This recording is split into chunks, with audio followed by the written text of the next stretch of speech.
Dios me les continúe bendiciendo. La forma que hoy vamos a comunicar este mensaje a través de las redes es para alertar a que como pueblo de Dios nos preparemos a los eventos que están cada día desenvolviéndose y cada hora que pasa yéndose mucho más rápido. El mundo está en una situación bien compleja, bien difícil en todos los ámbitos, en lo político, en lo económico, en lo militar, en lo social. Cada área del mundo está en un declive permanente y cada día también con tristeza lo vemos más alejado del Dios único y verdadero. La iglesia, por naturaleza, debería ser, como dice la palabra, luz, sal de esta tierra, pero lamentablemente vemos a una iglesia dormida. Y cuando digo eso no lo digo de manera crítica meramente, sino bíblicamente. Vivimos hoy un tiempo de gran apatía espiritual, alejamiento, y que la iglesia, con sus honrosas excepciones, ha mantenido una búsqueda más allá del mundo, es haciendo alianzas con el mundo. Y la palabra de Dios condena duramente eso. La iglesia debemos ser un ente de bendición, de preservación, como dice la palabra, ser sal de esta tierra, preservar. Pero lamentablemente, repito, hoy en día la apostasía que arrastra la iglesia desde la misma fundación de la iglesia por el Señor Jesucristo ha arrastrado la terrible condición de rebeldía, rebelión, apostasía, y eso hay ejemplos hoy en día muy marcados. Pero el tema que nos ocupa ahora y que quiero llevarlos a la palabra de Dios, que usted pueda con calma al oír este mensaje, al escudriñar y ver las citas que vamos a estar manejando en la palabra de Dios en su casa, usted pueda también tomar referencia a ello, principalísimo, no lo que yo digo, lo que dice la palabra del Señor. Y quiero tomar como base algo que el Señor ha venido hablando a la vida del creyente de este tiempo, que esté apercibido, y quiero que usted se aperciba conmigo. Dice, capítulo 16 de Apocalipsis, dice el verso 13. Verso 13 dice, y vi salir de la boca del dragón, de la boca de la bestia y de la boca del falso profeta, 3 espíritus inmundos semejantes a ranas. Son espíritus de demonios que hacen señales y van a los reyes de la tierra en todo el mundo para reunirlos para la batalla de aquel gran día del Dios Todopoderoso. Hay un detalle aquí significativo, que al usted escudriñar la palabra, al escudriñar el libro del Apocalipsis, usted se da cuenta que está bien adelante de lo que son los sellos, lo que son las trompetas, lo que son las copas. Y quizá cualquiera podrá decir, bueno, ok, hermano, lo que tú estás leyendo simboliza algo o tipifica los eventos del ser humano engañado. Sí, ciertamente. Y habla respecto a esta lectura que acabamos de hacer, habla de lo que el hombre por necedad, por búsqueda constante del placer de su propia naturaleza caída, llenarse del engaño. Aquí es como un ejemplo máximo, pues que el enemigo aprovecha eso de la boca del dragón, dice, es decir, de la propia expresión satánica, de la boca del falso profeta y de la boca de la bestia, o la bestia primero, que es el dominante mundial que, como dice el apóstol Juan, el espíritu del anticristo ya operaba en el tiempo de Juan, el amado Juan, el profeta, o Juan, el apóstol.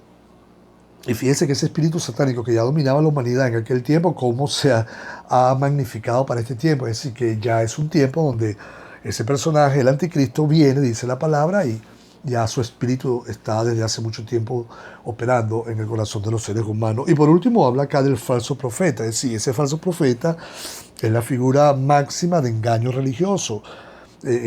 Babel o Babilonia.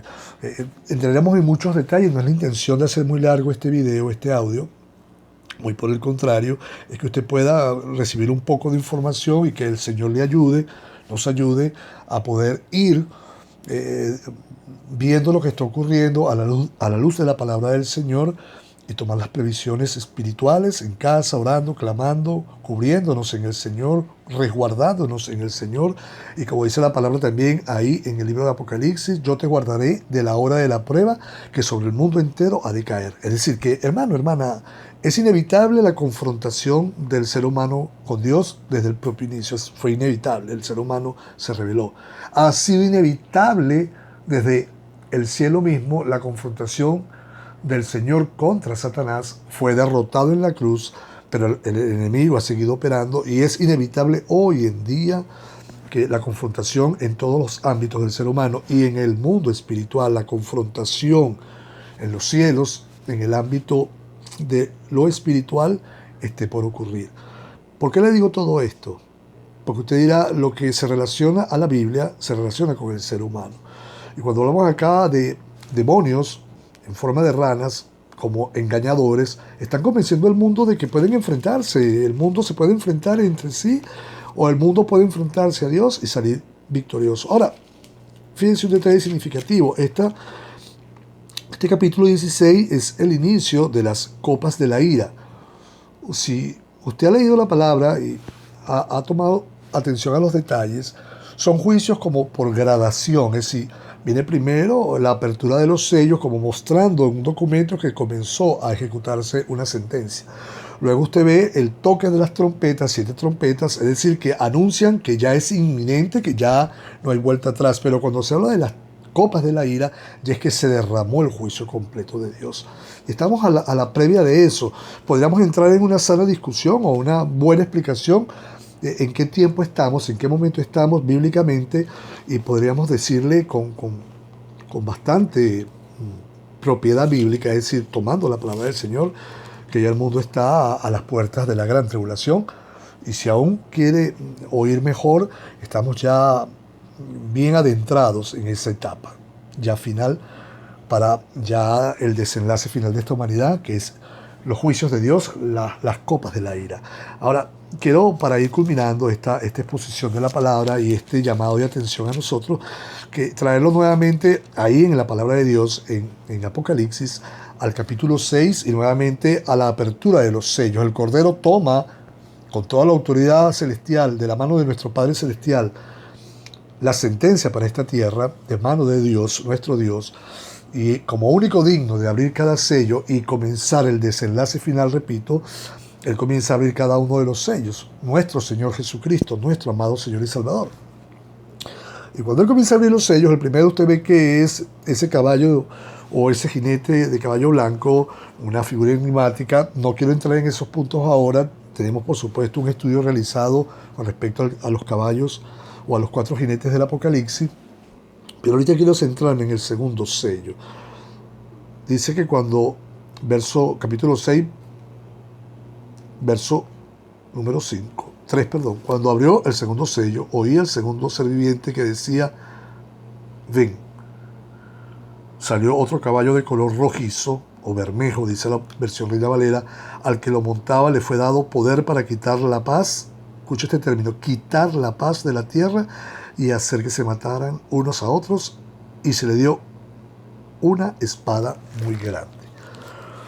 Yo he sido un amante y seguidor de lo que es la geopolítica. Desde muy joven he aprendido que las ciencias políticas, las ciencias sociales, cada una de esas ciencias, desde que se comenzaron a estudiar y el ser humano ha tenido bastante tiempo para eso, es decir, el ser humano históricamente ha sido un ser de marcar ciclos, y estamos en un ciclo alto, muy alto, de una confrontación mundial. Estamos a las puertas de algo que para muchos analistas geopolíticos, militares, es inevitable, pues por todo el movimiento que se ha venido dando en los últimos meses, a partir, por supuesto, de ciertas cosas que en los últimos años han estado ocurriendo. Repito, no quiero entrar en mucho detalle de eso porque sería muy extenso, pero sí decirle, como punto referencial, hoy se reunieron Sergei Lavrov, que es el canciller ruso, y Antony Blinken, que es el secretario de Estado de Estados Unidos, como la última oportunidad de ellos ponerse de acuerdo, llegar a algunos puntos, digamos, flexibles para no ir a una confrontación. Lamentablemente la reunión fue un fracaso, un nuevo fracaso. Es la cuarta reunión de estos personajes, o por lo menos de las políticas de Estado de cada una de estas poderosas naciones, y lo inevitable parece que ya es prácticamente inminente. No quiero crear zozobra, no quiero crear temor, más bien esto nos llama a reflexión y a poder decir, bueno, Señor, lo que está escrito, los engaños, las ranas que han salido, los juicios de Dios inminentes, la rebeldía del ser humano, no querer, está llevando a que el ser humano en su también ego, en su soberbia, en su arrogancia, pretenda resolver el problema de la forma más triste, más terrible, que es a través de una guerra. Es inevitable lo que está pasando en China, en Estados Unidos, en esa zona del mar de la China meridional, lo que está pasando ahorita en Siria, ya hay confrontaciones directas de las tropas de Estados Unidos con las tropas rusas, ya Irán ha llevado movimientos muy fuertes militares a Siria para prepararse para una confrontación ya abierta con Israel. Israel está al tanto de eso, créame, eso no me lo estoy inventando, puede recibir usted esa información en los diferentes portales serios que puedan haber. Hay mucha gente especulando de esto, pero créame que tengo muchísimos años investigando esto. No lo digo con jactancia, lo digo porque es mi responsabilidad como pastor, como hombre de Dios, a la luz de la Escritura, estar muy claro sin especular nada, simplemente tomando la palabra lo que dice y cotejándolo, no comprobándolo, porque lo que dice la palabra está dicho y se comprueba por la propia palabra, pero sí confirmándolo, lo que está ocurriendo en el mundo hoy, y vea lo que está pasando entonces en Ucrania, en esa zona del Mar Negro, Mar Báltico, todos los movimientos de submarinos, tanto rusos como chinos, como norteamericanos, la OTAN, ya tenemos la OTAN en Colombia, ya desplegándose. Venezuela también como un país que es objetivo militar clave por todos los recursos, pero también por la parte política. Entonces, todo esto nos hace ver que esta guerra, repito, que ya comenzó, porque recuerden que las guerras no comienzan solamente cuando las tropas se disparan, es cuando ya la diplomacia falla y ya se sabe que esa falla de la diplomacia conlleva a un enfrentamiento para validar cada una de las posiciones. Pero el que tenga aquí la razón dice, yo la tengo, entonces como no me haces caso a mi razón, entonces me impongo por la fuerza. Y en este mundo no se van a pelear las guerras como se peleaban anteriormente. Ya las guerras no van a ser confrontaciones de ejército, de aviación, de marinas, sino que van a ser guerras ya de altísima generación, lo que llamarían guerras que ya comenzaron, de cuarta generación, a las neuronas, en los medios de comunicación, en las redes sociales, para luego sí ir a la guerra ya abiertamente con misiles y todo eso. Y eso con el país que se vea perdido, el que tenga el poderío nuclear, va a soltar todo lo que tenga nuclearmente, porque como dice la doctrina Sansón que aplica el ejército de Israel, antes de verse derrotado por un enemigo, ellos mismos van a lanzar el poderío nuclear que tienen, sabiendo que ese poderío nuclear al explotar cerca, llámese en Siria, en Irak, en Irán, en Turquía, los va a arropar a ellos también. Así que hermano, hermana, prepárese. Pienso que este mensaje, más allá, repito, de asustarle, debe ser un mensaje que lo lleve a reflexionar. Dios me le bendiga, Dios me les guarde, en el poderoso nombre de nuestro Señor y Salvador, que nos guarda y nos guardará siempre y nos guardará de la hora de la prueba que sobre el mundo entero ha de caer.